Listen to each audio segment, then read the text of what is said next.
wadau wa maendeleo na wawakilishi wa mashirika ya kimataifa, wawakilishi wa sekta binafsi, wajumbe wa bodi ya wakurugenzi ya THDRDC, waratibu wa kanda, wakurugenzi wa asasi za kiraia, sekta binafsi na taasisi za uhisani, watetezi wa haki za binadamu, watoa huduma za msaada wa kisheria na wadau wa taaluma ya sheria, waandishi wa habari, waheshimiwa mabalozi, mabibi na mabwana. Nianze na kuwashukuruni sana kwa mwaliko wa kunishirikisha katika jambo hili kubwa. Katika mazingira tunayopita, wenzako wakikualika kwenye shughuli ya watetezi wa haki za binadamu, maana yake wanahisi mnafanana kidogo mawazo. Uongo?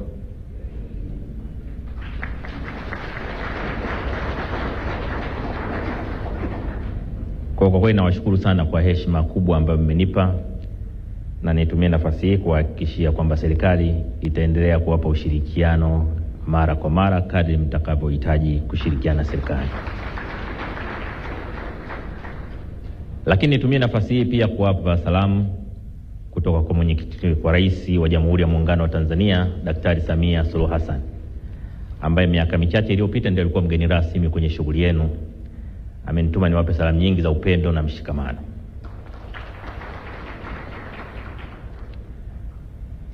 Kwa niaba ya serikali, niwapongeze sana ndugu zangu wa mtandao wa watetezi wa haki za binadamu THRDC kwa kazi kubwa ambayo mmefanya katika nchi yetu tangu kuundwa kwenu.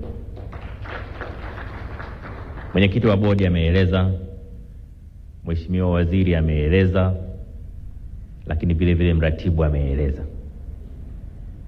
Serikali ambayo haitambui mchango wenu itakuwa serikali kipofu. Serikali yetu inatambua na kuthamini mchango wenu. Mmetoa mchango mkubwa katika huduma za kisheria katika nchi yetu. Mmetoa mchango mkubwa kwa elimu kwa wananchi. Lakini vile vile mmetoa mchango mkubwa katika kushirikisha wadau katika eneo la haki na maisha ya Watanzania. Nitumie nafasi hii vile vile kuwashukuru sana kwa kazi ambayo mmefanya katika kushirikiana na Samia Legal Aid. Takwimu zinaonyesha kwamba katika kipindi kifupi, nyinyi kwa kushirikiana Wizara ya Sheria na Katiba na wadau wengine, mmeweza kuwafikia Watanzania 4,100,057 na wote wamepata huduma za kisheria. Nawapongeza na kuwashukuru sana. Mheshimiwa Mkuu wa Mkoa alipopanda pale, aliposema anatafakari kuhusu haki za binadamu, na nikajua atatupa mtiririko fulani hivi, nikaanza kusubiri kwa hamu, maana Mkuu wa Mkoa ni mwalimu. Alafu baadaye akatuacha kwenye mataa. Sasa aliposema vile, na mimi nikaanza kuandika pale. Nimeandika kidogo ili niseme labda kama nia yake ilikuwa kutupa mtihani, basi Mheshimiwa Mkuu wa Mkoa akasahihishe. Mimi najaribu nilichomwandikia ni hiki, na nitaandika kama nilivyoandika. Nimeandika hivi: Mheshimiwa Mkuu wa Mkoa, nadhani majibu ya hoja yako yako hivi. Tukiongelea haki za binadamu zinaanzia kwa mtu. Tunaposema haki za binadamu, wakati mwingine maneno haya yanaweza kusikika kama jambo kubwa sana kisheria, lakini maana yake halisi ni hii: ni mama anayetaka mtoto wake awe salama,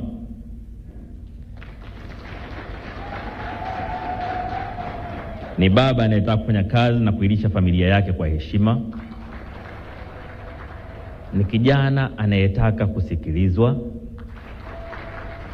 ni mwananchi anayetaka kutoa maoni yake bila hofu, ni mtu anayetuhumiwa ambaye bado anastahili kutendewa kwa mujibu wa sheria, ni polisi anayekwenda kazini na kutamani kurudi salama kwa familia yake, ni mwandishi wa habari anayetaka kufanya kazi yake, na ni mwananchi ambaye hata kama hana cheo, hana fedha na hana mtu wa kumsemea, bado ana utu. Na kwa sababu ana utu, ana thamani. hapo ndipo haki za binadamu zinapoanzia. Mheshimiwa Mkuu wa Mkoa, unaweza kusahihisha sasa. Maana haiwezekani Mkuu wa Mkoa atoe mtihani alafu tujidai hatujasikia. Sasa baada ya kujaribu huo mtihani wa Mkuu wa Mkoa, baadaye atanong'oneza amenipa marks ngapi. Lakini hapo ndio nilipoamini mimi kwenye haki za binadamu. Unaweza kuongeza vingine vingi, lakini vyote vinatiririka humo ambapo nimejaribu kuelezea kwa ufupi. Na niko hapa kwa niaba ya serikali, si kwa sababu serikali lazima ikubaliane kila kitu na watetezi wa haki za binadamu. Si kwa sababu Watanzania lazima wakubaliane kila kitu. Mkifika mahala ambapo sasa kila kitu mnawaza pamoja, mnatafakari pamoja, mnatenda pamoja, nyinyi mmeshakuwa roboti. Sio binadamu tena. Maana ubongo, kila mtu kapewa ubongo ambao uko peke yake, unajitegemea katika kufikiri na kutenda. Lakini tukitaka bongo zetu ziunganishwe kwa waya wa umeme ambao kila mmoja inakuwa kama mfumo ule wa kompyuta, unachokiona huku ndio unaona huku, unachokiona huku ndio unaona huko, then hilo sio taifa tena. Litakuwa sio taifa la binadamu, litakuwa taifa la mashine. Kwa niko hapa nikijua kwamba kuna mambo mnayoyatazama kwa upande wenu kama watetezi wa haki za binadamu ambao pengine serikali isiyatazame kwa staili hiyo. Lakini niko hapa kwa sababu tunasisitiza kwamba kama kuna tofauti lazima tuendelee kuzizungumza.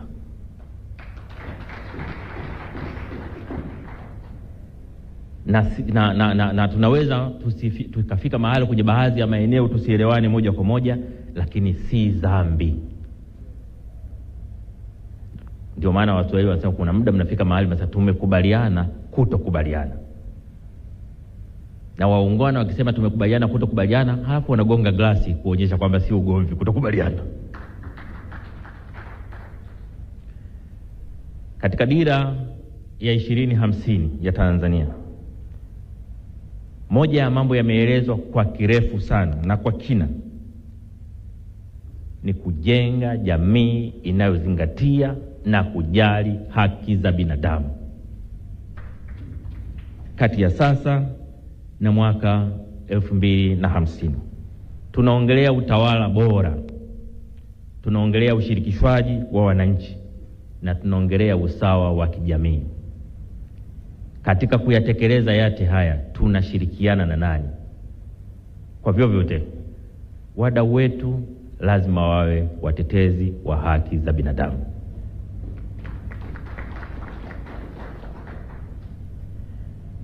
Asasi za kiraia zimetoa mchango mkubwa sana. Hizi asasi ambazo leo mnaziwakilisha hapa, sisi kama serikali hatuwezi kupuuza mchango ambao mmetoa.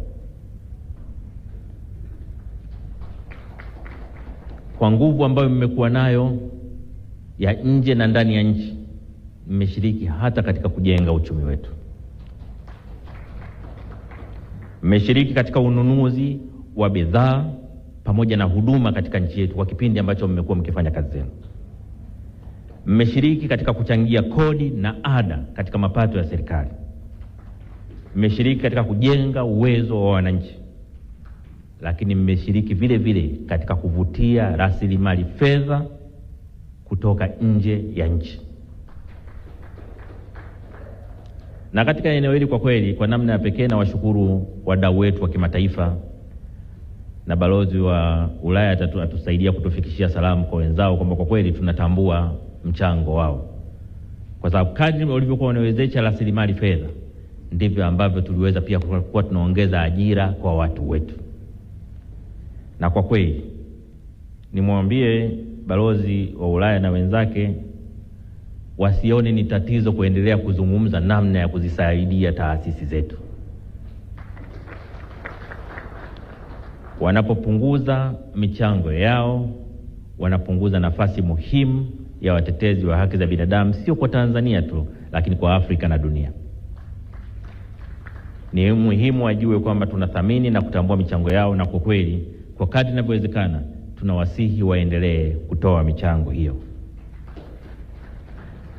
Serikali kwa upande wake itaendelea kutengeneza mazingira wezeshi ili taasisi zetu hizi ziweze kufanya kazi zake kwa mafanikio, lakini vile kuleta tija kwa taifa, tija iliyokusudiwa. Nilikuwa naangalia takwimu zetu hapa. Wanasema katika utekelezaji wa majukumu ya asasi za kiraia tumekuwa tukitegemea karibu 85% kutoka kwa ufadhili kutoka nje,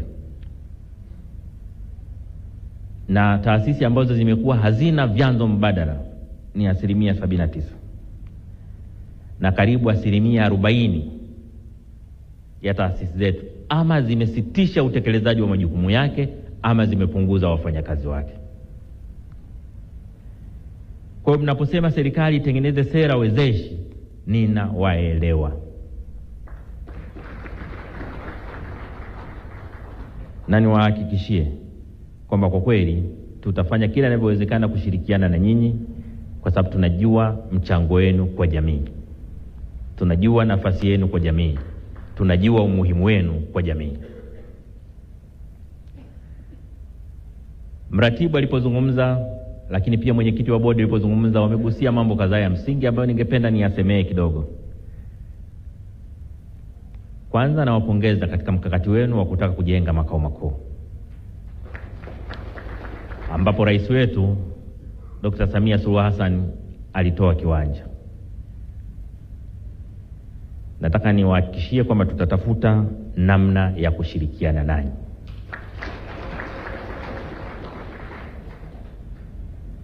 Na mimi nitakapokwenda kumpa mwenyekiti wangu, rais wangu, na taarifa kuhusu mkutano wenu huu,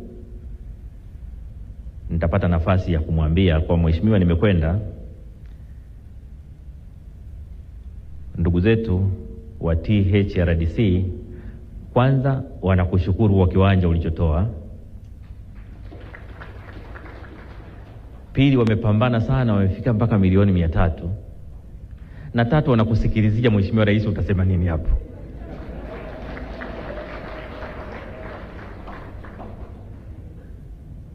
Na hakika mheshimiwa rais atatikisika kidogo. Unajua inakatisha tamaa ukisema umewapa watu kiwanja alafu wanakuja kutoa taarifa wao wenyewe mmeshakusanya shilingi ngapi, eti ndio tunajiangalia. Sasa ile inakatisha tamaa. Lakini ukishasema tumepiga hatua hii, unampa mtu matumaini. Kwa hiyo kwa kweli nawashukuruni kwa kumpa heshima rais kwa kuanza ile juhudi na kuzitekeleza. Lakini lingine ni mmeongelea habari ya michango ya CRS.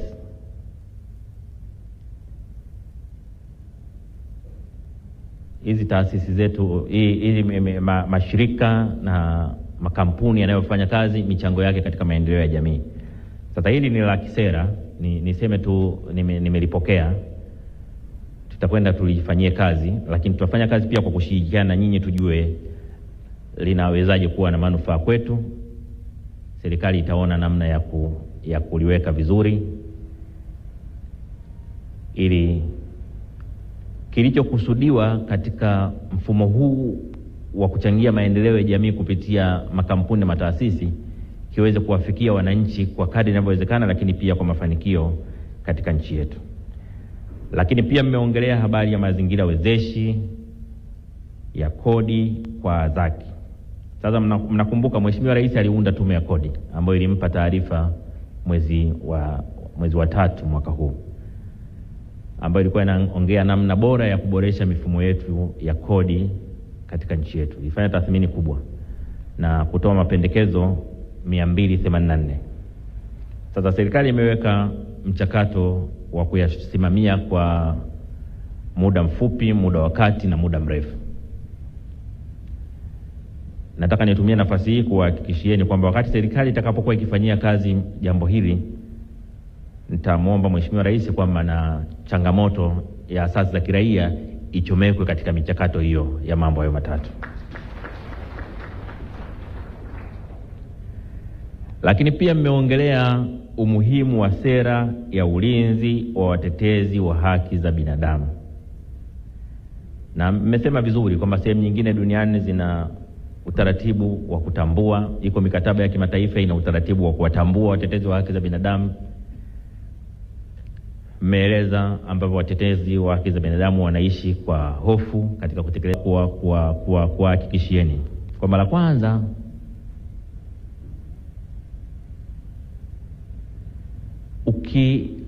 ukiona watetezi wa haki za binadamu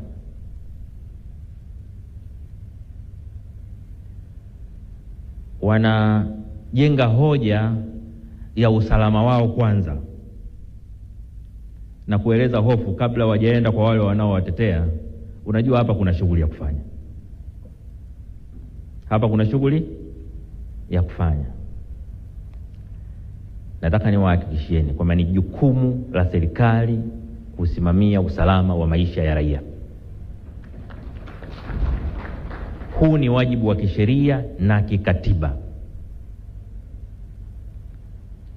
Katiba yetu, jukumu la kwanza la msingi la serikali ni usalama wa maisha ya watu na mali zao. Kwa hiyo tutakuwa serikali ya ajabu sana ambayo inashindwa kuridhia mkataba unaowalinda raia zake. Kwa hiyo nitumie nafasi hii kuhakikishieni kwamba hili tunalichukua kwa uzito unaostahili. Na kwa kweli wakati tukiongelea utaratibu huu kuweka kwenye katiba, kwenye sheria, kwenye nini, lakini wakati tukiendelea kwa sheria tulizo nazo, na vitaka vyombo vyetu vya ulinzi na usalama sio tu kusimamia usalama wa watetezi wa haki za binadamu, lakini kuendelea kusimamia usalama wa Watanzania.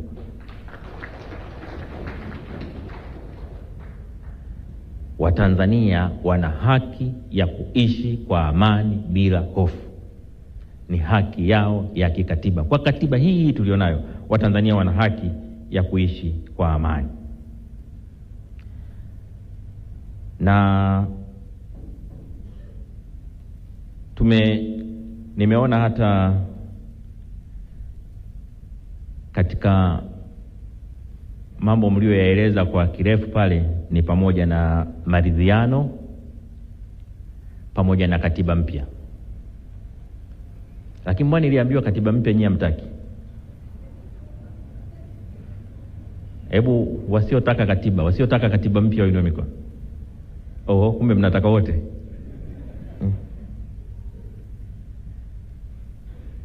Sasa hebu niseme kidogo kwenye hili la katiba. La kwanza, ni muhimu sana watetezi wa haki za binadamu, asasi za kiraia, vyama vya siasa na Watanzania kujua kwamba sheria kuu ya nchi ni katiba. Sheria kuu ya nchi ni katiba. Majaribio ya kupata katiba mpya yamekuwepo kwa zaidi ya miaka 40. Lakini vuguvugu la kuitafuta katiba mpya limedumu likiwa kubwa tangu mwaka 92 baada ya kuanzishwa vyama vingi. Kwenye serikali ya awamu ya 4 ulianza mjadala wa katiba. Tukaweka na bunge la katiba, tulipiga hatua kidogo, alafu tukaenda tukakwama mahali. Tunaweza tukawa na mambo 40 ya kupigania, lakini katika mkakati wowote lazima uchague jambo kubwa ni lipi.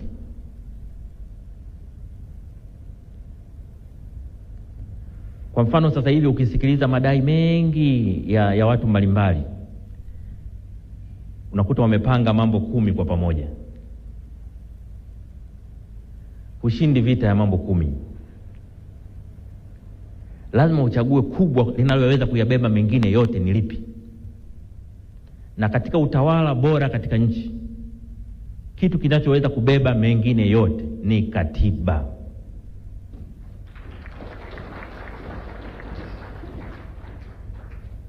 Maana hakuna sheria inayotengua katiba. Hakuna sheria inaweza kutungwa ikikinzana na katiba. Lakini kilichokuwa kwenye katiba kinaweza kubatilisha sheria nyingine yoyote iliyopo. Ukishaunda leo katiba mpya, sheria zote ambazo zipo na zilizotangulia kuwepo zinazokinzana na katiba ile, siku ile ile ukipitisha katiba mpya zinakuwa zimekufa hizo sheria zinazokinzana na katiba. Ndio maana kama nina kitu cha kuwaambia Watanzania, ningeambiwa hebu makamu wa rais waambie Watanzania jambo moja tu. Wakisema una jambo la kuwaambia Watanzania moja tu, unapewa nafasi ya mwisho, sema moja, nitasema pambaneni mpate katiba mpya.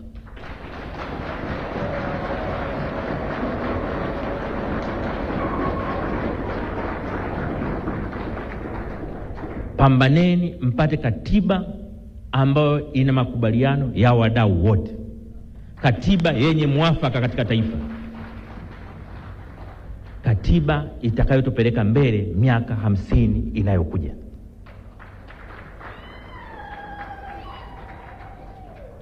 Katiba ambayo kila Mtanzania popote alipo atajisikia fahari kujitambulisha, mimi natoka Tanzania.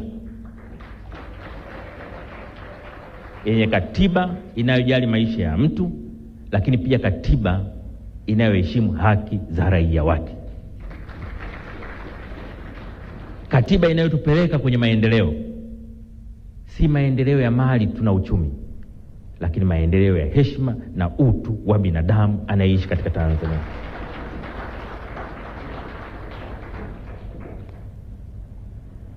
Ili uwe na hakika ya kupata katiba mpya, moja ya mambo ambayo ni muhimu sana, mambo ambayo ni muhimu sana ni utashi wa kupata katiba wa rais aliyoko madarakani. Nataka niwaambie bila kuwadanganyeni, kwa mujibu wa katiba yetu, rais anapokaa kwenye kikao cha baraza la mawaziri, baraza la mawaziri haliamui, linashauri. Mawaziri wanapokaa na rais wanamshauri rais, rais ndiye anaamua. Kwa hata ajenda za baraza la mawaziri anayeamua ziingie zitoke ni rais. Akisema hii haitaingia miaka 100, haitaingia. Ndio maana mimi nilipokuwa katibu mkuu wa chama, wakati nasimamia uandishi wa draft ya ilani ya uchaguzi ya CCM, kamati ya ilani ya CCM tuliwapa kazi ya kutafuta maoni nchi nzima kujua watu wanataka nini. Na katika maoni walisema Watanzania wanatamani katiba mpya. Wakaja kuniambia Watanzania wanataka katiba mpya. Nikamwambia mwenyekiti wa ile kamati na wenzake, nikamwambia sikilizeni, jambo lenyewe zuri, lakini sasa hivi tayari tuna mgombea wa urais na tunategemea atakuwa rais. Ni vizuri atuhakikishie kwamba atalisimamia hilo, tusiliweke kitu ambacho hakitatekelezwa. Tukakubaliana, na mimi nikaenda kumuona Mheshimiwa Rais wakati ule kama mwenyekiti wangu wa chama, mimi katibu mkuu. Nikamwambia Mheshimiwa mwenyekiti, kamati imekuja kuniona ya ilani. Inasema moja ya mambo makubwa waliobaini kwa wananchi walipotembea huko, wananchi wanataka katiba mpya. Nimekuja kukuuliza, una utashi, unataka ili jambo liingie kwenye ilani ya CCM? Akanijibu hivi,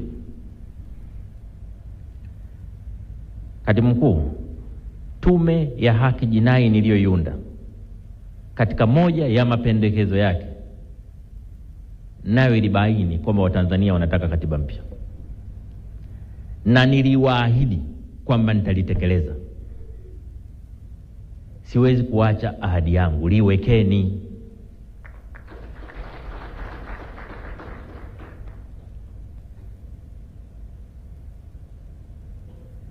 Sasa nasema hivi, ningekuwa na njia ya kuwaambia Watanzania jambo hili kwa siri bila hata rais kusikia, ningefanya. Kwamba jamani, rais analitaka, sukumeni.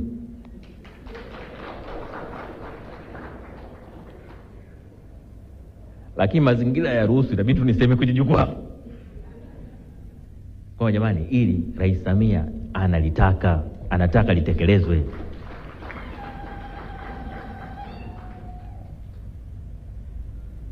ni vizuri tukatumia fursa hii ambayo rais analitaka likatekelezwa. Na Tume ya Haki Jinai ilishauri kwamba lifanyike kabla ya uchaguzi wa 2028 wa serikali za 29 wa serikali za mitaa na uchaguzi wa 2030. Lakini pia hata tume ya juzi ya Chande na yenyewe imesema katiba mpya hiyo imepatikana by mwaka 2028 ili itumike 29 na 30. Komaeni hapo.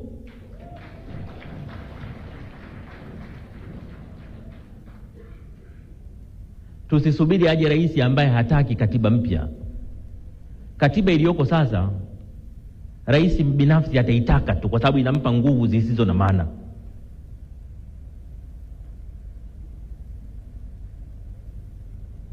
Tusiruhusu tupate rais ambaye hana hamna katiba. Tutaitafuta tena katiba kwa miaka 50 mingine. Mazari Mama Samia kaonyesha anania hapo. Niwaambie nini muelewe.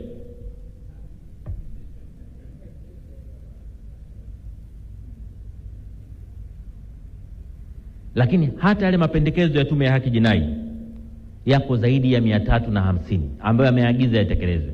Nataka niwaambieni, yapitieni yale mapendekezo.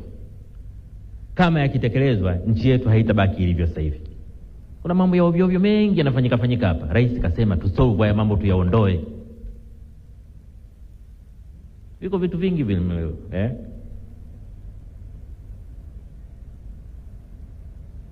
habari ya watu kukaa mahabusu, vikesi vidogodogo, vitu vya kijinga viko vingi tu.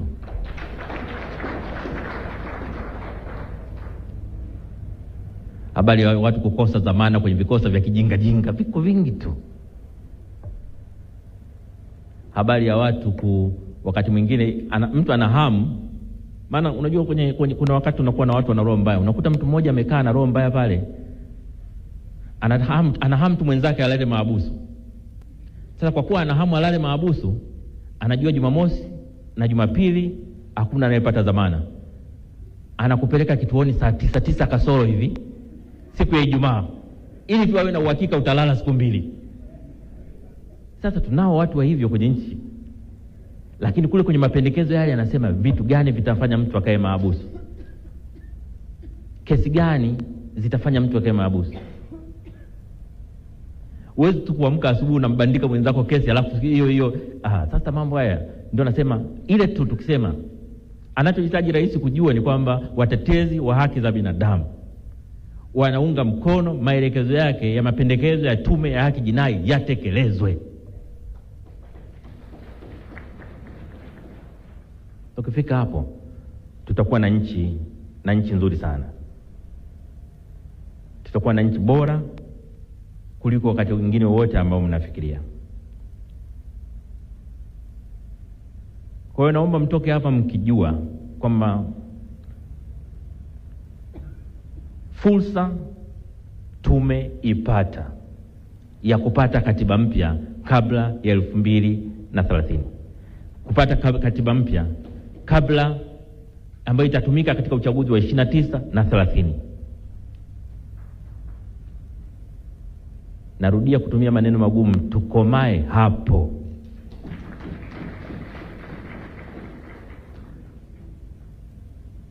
Na naongea na Watanzania wote, naongea na wana CCM, naongea na upinzani, naongea na asasi za kiraia. Nawaambia wana CCM, katiba mpya ni kwa faida ya watoto, wajukuu wenu na vizazi vijavyo. Nawaambia vyama vya upinzani, katiba mpya ni kwa faida yenu, watoto wenu, wajukuu na vizazi vijavyo. Nawaambia asasi za kiraia na watetezi wa haki za binadamu, katiba mpya ni kwa faida ya watoto wenu, wajukuu na vizazi vijavyo. Katiba mpya ni kwa faida ya nchi yetu. Tupigane wote kupata katiba mpya.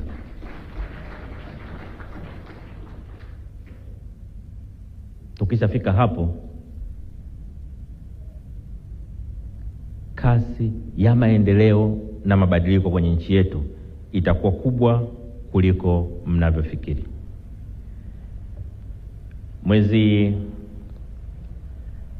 Mwezi Mei, wakati rais anaapisha majaji, kama mlisikiliza hotuba yake, Mheshimiwa Rais Dr. Samia Suluhu Hassan alisema, katika moja ya maneno alisema haki ni msingi wa amani. Haki ni msingi wa amani. Na mimi alipomaliza pale wakati tulipoongea baadaye nikamwambia Mheshimiwa Rais, kama kuna kitu na kushukuru ni wewe kusema hili, haki ni msingi wa amani. Kulisema hadharani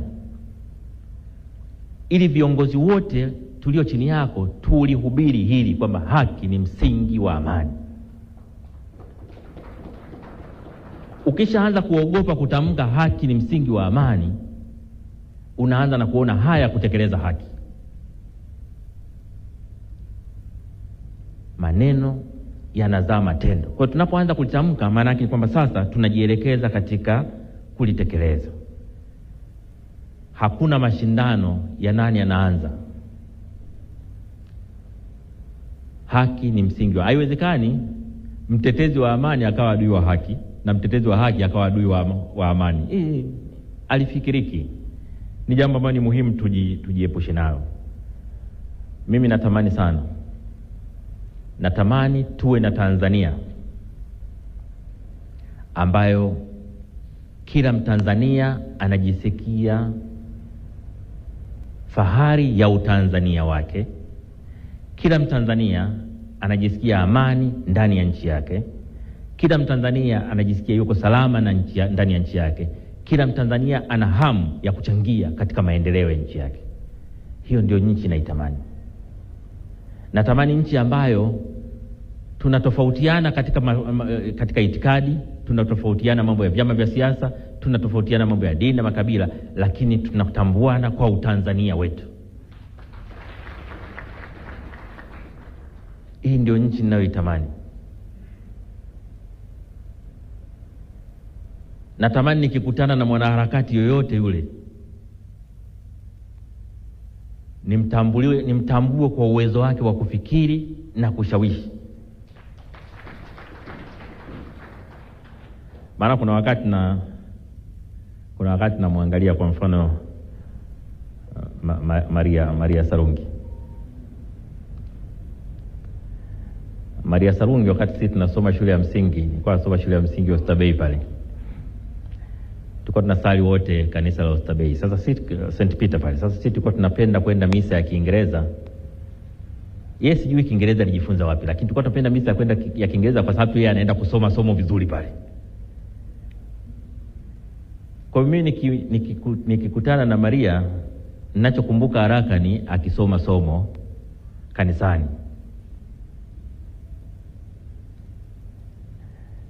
Na wakati ule kwa jinsi hivyo kwa akisoma vizuri, mimi nilikuwa shule ya msingi wakati ule.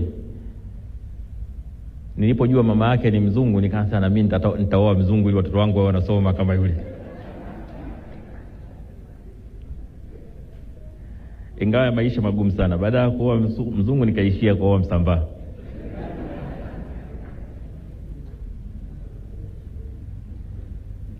Lakini ninachotaka kusema ni kwamba natamani nikiwa mimi mtu ananiona pale nimekaa na Maria Sarungi aseme wanaongea mambo ya nchi yao. Wanaongea mambo na wako na amani. Hamna uhasama, hakuna uadui.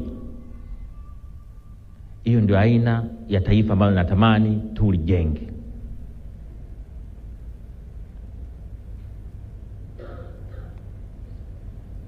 Kwa kila mtu ni muombe kila Mtanzania atumie kila nafasi alionayo kurudisha umoja,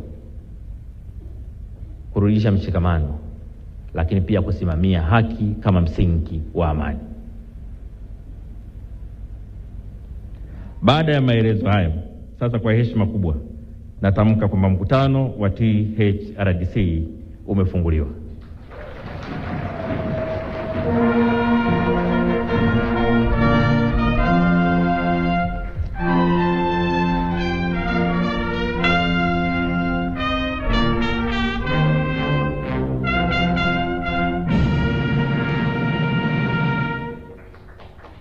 Na mtazamaji